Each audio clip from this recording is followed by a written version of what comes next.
بسم اللہ الرحمن الرحیم۔ یہ یوریشلم سے کچھ فاصلے پر بسا ایک چھوٹا سا گاؤں تھا۔ رات کے کسی پہر چاند آسمان پر چمک رہا تھا اور اس چاندنی رات میں صحرا و بیابان کا ہر ذرہ چمک اٹھا تھا۔ عجیب سی خاموشی اور وحشت کے اس سما میں اللہ کے ایک پیغمبر اپنے ٹاٹ کے بستر پر لیٹے خیالات میں گم تھے۔ آہستہ آہستہ آپ نیند میں ڈوب گئے۔ انہوں نے خود کو ایک وسیع بیابان میں کھڑا پایا۔ اچانک آسمان سے ٹڈیوں کا ایک عظیم غول زمین کی طرف اترنے لگا۔ ٹڈیوں کے اس غول نے دھاڑتے ہوئے جنگلی جانوروں کی شکل اختیار کر لی۔ ان کی آنکھیں روشنی سے چمک رہی تھیں۔ ان ٹڈیوں کی آواز نے زمین کو ہلا کر رکھ دیا۔ ٹڈیوں کے ان دلوں نے کھیتوں کے کھیت کھانا شروع کر دیے، لیکن ان کی بھوک نہ مٹی۔ پیغمبر کے ارد گرد موجود سیب اور انجیر کے درخت بھی آہستہ آہستہ سڑنے لگے، یہاں تک کہ ان کے پاؤں کے نیچے زمین سڑتی ہوئی محسوس ہونے لگی۔ اور پھر آسمان سے ایک بلند آواز آئی، خبردار ہو جاؤ، یہ خداوند کا دن ہے، خداوند کا لشکر آ رہا ہے۔ پیغمبر کی آنکھیں کھل گئیں اور ان کا دل تیزی کے ساتھ دھڑکنے لگا۔ اللہ کے پیغمبر اور رسول وہ لوگ تھے جن سے خدا نے کلام کیا۔ خداوند نے ان نبیوں کے ذریعے انسانیت تک اپنا پیغام پہنچایا۔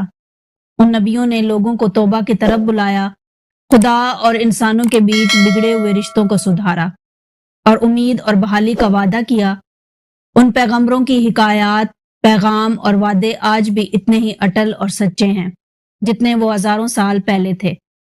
ہم خدا کے ان پیغمبروں کے متاثر کن قصوں سے سبق لے کر آج بھی انہیں اپنی زندگی میں لاگو کر سکتے ہیں۔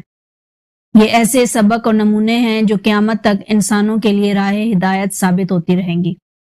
ان قصوں میں خدا سے وفاداری، خود اعتمادی، مصائب و مشکلات اور استقامت کا ایک لمبا سفر ہے، جس کے ہر موڑ پر اس کے پڑھنے والوں کو ایک نئی راہ دکھتی ہے۔ ان انبیاء کرام میں ایسے بھولے بسرے نبیوں کی داستانیں تاریخ کی دھول و گرد میں دبی ہوئی ہیں، جو قدیم تہذیبوں کی روایات اور آسمانی کتابوں میں آج بھی محفوظ ہیں۔ ان گمشدہ نبیوں میں ایک نبی حضرت یوائیل علیہ السلام ہے۔ حضرت یوائیل کو بنی اسرائیل کے 12 انبیاء اصغر میں ایک مانا گیا ہے۔ آپ علیہ السلام کا زمانہ 835 قبل از مسیح کا تھا، جو بنی اسرائیل 2 ریاستوں، ریاست اسرائیل اور ریاست یہودا میں بٹ چکی تھی۔ اس وقت ریاست یہودا خانہ جنگی سے دوچار تھا۔ بادشاہ تخت و تاج کے لیے آپس میں لڑ رہے تھے۔ 836 عیسوی میں ایک کم عمر یہودی شہزادہ یہواز تخت پر بیٹھا۔ اس کے دور حکومت میں بنی اسرائیل خداوند کے بتائے ہوئے راستے سے بھٹکنے لگے۔ مذہبی عالم اور پادری کے اندر خدا سے وفاداری میں کمی آنے لگی، اور ریاست یہودا جسے خدا نے اپنے کام کے لیے چنا تھا، اس ریاست کے لوگ اب دنیا کی چاہت اور عیش و عشرت میں مبتلا ہونے لگے۔ دوسری طرف آشوریا، بابل اور فارس کی سلطنت مضبوط اور طاقتور بنتی جا رہی تھی۔ اس زمانے میں شمالی ریاست اسرائیل میں حضرت عیسیٰ علیہ السلام اور جنوبی ریاست یہودا میں یوائیل علیہ السلام سے خدا نے کلام کیا۔ بدقسمتی سے ان دونوں ہی نبیوں کے متعلق لکھی گئی تاریخی ریکارڈز بعد کے حملوں اور جنگوں میں تباہ ہو گئیں، اور بنی اسرائیل بھی ان نبیوں کی زندگی اور تعلیمات کی ٹھیک طرح سے حفاظت نہ کر سکی۔ البتہ پرانے عہد نامے میں یوائیل علیہ السلام کے متعلق ایک مختصر صحیفہ موجود ہے، جسے بک آف جوئیل کہا جاتا ہے۔ مدراس میں یوائیل علیہ السلام کو پیتھوئی کا بیٹا کہا گیا ہے، جو کہ ہیکل کے ایک بزرگ اور نیک عالم دین تھے۔ یوائیل علیہ السلام کا تعلق بنی اسرائیل کے لاوی قبیلے سے تھا، اور آپ نوجوانی کے دنوں میں ہیکل میں ہی مذہبی خدمات انجام دیتے تھے۔ تاہم آپ کا ذریعہ معاش اور روزگار کھیتی باڑی تھا، اور آپ حکومتی وظیفہ نہ لے کر خود زراعت کا کام کرتے، اور اس سے ہونے والے اناج سے گزارا ہوتا۔ دراصل اللہ کے پیغمبروں کی یہ شان رہی ہے کہ نبوت ملنے سے پہلے بھی نہ کسی پیغمبر نے کبھی شرک کیا، نہ حرام لقمہ کھایا، اور نہ ہی کوئی حرام کام کیا، کیونکہ یہ لوگ دین فطرت پر ہوتے تھے، اور حلال و حرام کی تمیز اور شرک و کفر سے اپنے دامن کو پاک رکھنے کی وجہ سے خداوند نے ان حضرات کو نبوت کے لیے چنا۔ حضرت یوائیل علیہ السلام اور آپ کے قبیلے کے لوگ یروشلم کے قریب ایک چھوٹے سے دیہات بیتھون میں رہا کرتے تھے۔ یہ وہی جگہ تھی جہاں کبھی بنی اسرائیل نے سونے کے بچڑے کی عبادت شروع کر دی تھی۔ آج یہ علاقہ فلسطین کے ویسٹ بینک کی سرحد پر واقع ہے۔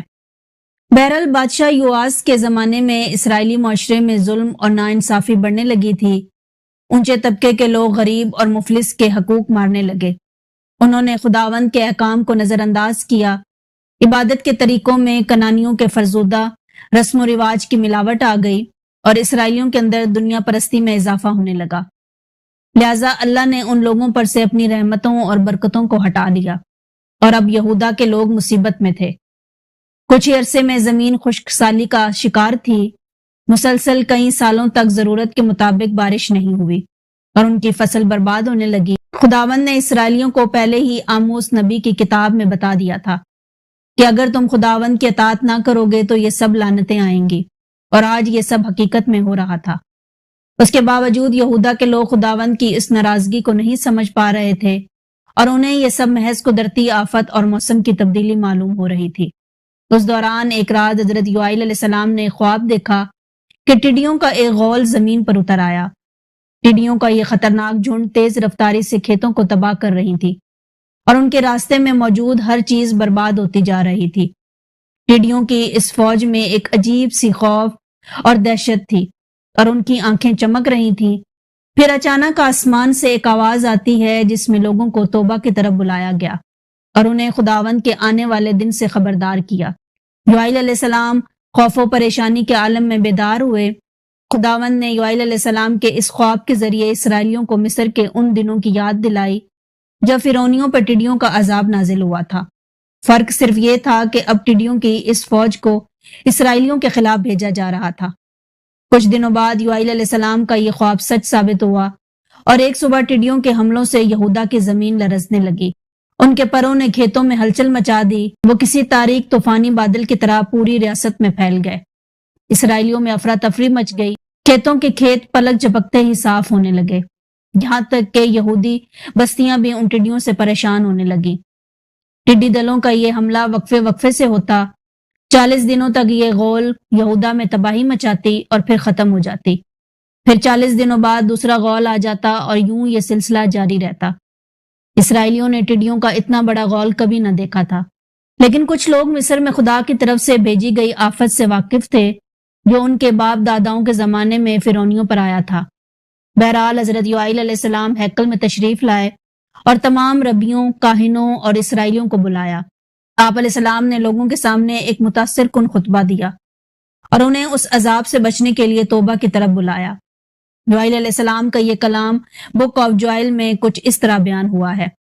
اے بوڑھو سنو، اے زمین کے سب باشندے کان لگاؤ۔ کیا تمہارے باپ داداؤں کے دنوں میں کبھی ایسا نہیں ہوا تھا؟ ٹڈیوں کے غول سب چٹ کر گئے، ان کے دان شیر ببر کی سی ہیں۔ غول نے کھیتوں کو اجاڑ ڈالا اور انجیر کے درختوں کو توڑ ڈالا۔ تم ماتم کرو جس طرح دلہن اپنی جوانی کے شوہر کی موت پر ٹاٹ اوڑھ کر ماتم کرتی ہے۔ اے کاہنوں، اے مندر میں خدمت کرنے والوں، کمر کسو اور واویلا کرو، خداوند کے گھر میں جمع ہو جاؤ اور فریاد کرو۔ جانور کیسے کرہاتے ہیں گائے بیل کے لیے، اب چراغاں نہیں ہے۔ جنگلی جانور بھی تیری طرف تکتے ہیں، کیونکہ پانی کی ندیاں سوکھ گئی ہیں۔ سیون میں نرسنگا پھونکو تاکہ ملک کے تمام لوگ تھر تھر آئیں، کیونکہ خدا کا دن آن پہنچا ہے۔ خدا کے سامنے زمین و آسمان تھر تھراتے ہیں اور کانپتے ہیں۔ سورج اور چاند اور ستارے بے نور ہو جاتے ہیں۔ خداوند کا لشکر للکارتا ہے، کیونکہ اس کا لشکر بے شمار ہے، کیونکہ خداوند کا روز عظیم خوفناک ہے۔ لیکن خدا فرماتا ہے کہ اب بھی پورے دل سے اور گریہ وزاری کرتے ہوئے میری طرف لوٹ جاؤ اور اپنے کپڑوں کو نہیں بلکہ دلوں کو چاک کر کے خداوند کی طرف متوجہ ہو جاؤ۔ ہراساں نہ ہو، کیونکہ ایسا کرنے پہ خداوند تم کو پہلی برسات سے بخشے گا۔ وہی تمہارے لیے بارش بر وقت بھیجے گا، یہاں تک کہ کھلیان گیہوں سے بھر جائیں گی اور ہالز نئی نہر سے لبریز ہوں گے۔ تمہاری برسوں کی محنت کو جس فوج نے کھا کر چٹ کر دیا، میں تم کو واپس دوں گا اور تم خوب کھاؤ گے اور سیر ہو جاؤ گے، اور خداوند خدا کی خوب ستائش کرو، اور میرے لوگ ہرگز شرمندہ نہ ہوں گے، کیونکہ میں خداوند خدا تمہارا خدا ہوں۔ حضرت یوائیل علیہ السلام نے یہودا کے لوگوں کو خبردار کیا کہ خشک سالی اور ٹڈیوں کا یہ حملہ کوئی وقتی یا قدرتی آفت نہیں ہے، بلکہ یہ خدا کی طرف سے بھیجی گئی سزا ہے، کیونکہ اسرائیلیوں نے خدا سے وفاداری چھوڑ دی ہے۔ حضرت یوائیل علیہ السلام لوگوں کو توبہ اور ندامت کرنے کی تنبیہ کرنے لگے۔ انہوں نے اسرائیلیوں کو یقین دلایا کہ خداوند ہمیشہ سے مہربان ہے، وہ اپنے لوگوں کو مصیبت میں ڈال کر بھی ان سے توبہ کی امید رکھتا ہے۔ اگر وہ سچی توبہ کریں تو خداوند ان ٹڈی دلوں کا خاتمہ کرے گا اور ان کے لیے بارش نازل فرمائے گا۔ یوائیل علیہ السلام اپنے صحیفے میں نہ صرف ٹڈیوں کے عذاب سے بچنے کے لیے اسرائیلیوں کو راستہ دکھاتے ہیں، بلکہ آپ کی پیشن گوئی پوری انسانیت کے لیے تھی، جس میں آنے والے وقت کی جھلک موجود ہے۔ حضرت یوائیل علیہ السلام نے انصاف کے دن کی بات کہی تھی، جسے انہوں نے یاوے کا دن کہا ہے۔ یہ دن ان لوگوں کے لیے وارننگ تھی جو گناہ میں زندگی گزار رہے تھے، لیکن ساتھ ہی یہ دن ان لوگوں کے لیے خوش رنجی کا دن ہوگا جو خداوند کے ساتھ وفادار ہیں۔ بہرحال یہودا کے لوگوں نے اس دن روزہ رکھا اور ہیکل میں تمام عام و خاص جمع ہوئے اور خداوند سے معافی مانگی۔ انہوں نے عہد باندھا کہ وہ ہمیشہ خدا سے وفادار رہیں گے۔ چنانچہ یوائیل علیہ السلام پر وحی آئی اور خداوند نے ان لوگوں سے وعدہ کیا کہ وہ یہودا کے لوگوں کے لیے بارش بھیجے گا، کھیت سرسبز ہوں گے اور جانوروں کو پینے کا پانی ملے گا۔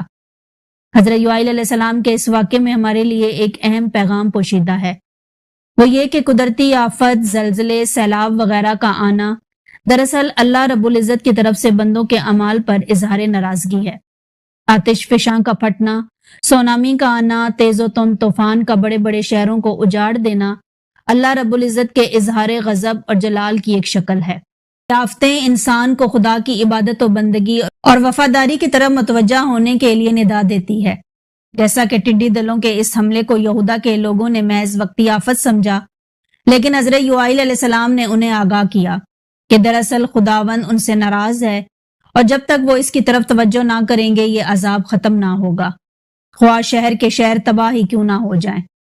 جیسا کہ قرآن مجید میں اللہ نے انسانیت کو خبردار کیا کہ اس بڑے عذاب یعنی قیامت سے پہلے ہم اس دنیا میں کسی نہ کسی چھوٹے عذاب کا مزہ چکھاتے رہیں گے، شاید کہ یہ لوگ باز آ جائیں گے، جبکہ یہودا کے لوگوں کو خداوند نے خود یہ احساس دلایا کہ وہ ہمیشہ بندوں پر مہربان ہے۔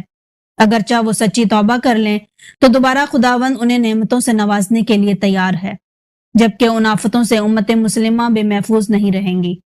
اور ہمارے لیے بھی یہ اصول و قانون وہی ہوگا، جیسا کہ حضرت ابن مسعود نے بیان کیا ہے کہ نبی کریم صلی اللہ علیہ وسلم نے فرمایا، تم نیکی کا حکم ضرور دیتے رہنا، لوگوں کو برائی سے ضرور منع کرنا اور ظلم کرنے والوں کا ہاتھ پکڑ کر اسے ظلم سے روکنا، ورنہ اللہ تمہارے دلوں کو ایک دوسرے پر مار دے گا اور تم پر اس طرح لعنتیں کرے گا جس طرح پچھلی امتوں پر کی تھی۔